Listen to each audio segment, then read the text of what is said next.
Ashur Kai Khazmara served as a member of the Thousand Sons Legion during the Horus Heresy.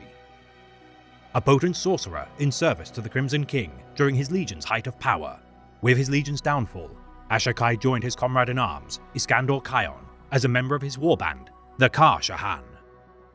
Swearing allegiance to the Black Legion of Abaddon the Despoiler following their formation after the Battle of Harmony, though Ashur Kai had sacrificed his warship, the Talalok, to defeat the Emperor's children, its destruction proved invaluable in reforging his men anew. Prevented from leaving the Eye of Terror, the fledgling Black Legion would be confronted by a strange band of Astartes known as the Warp Ghosts, offering their expertise to aid in their traversal should Abaddon gift Psykers to their ranks as reward.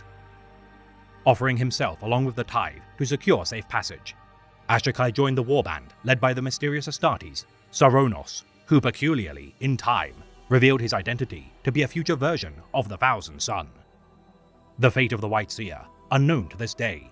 All that can be speculated is that the leader of the Warp Ghosts continues to ferry the damned from the Eye, wearing the face of the White Seer.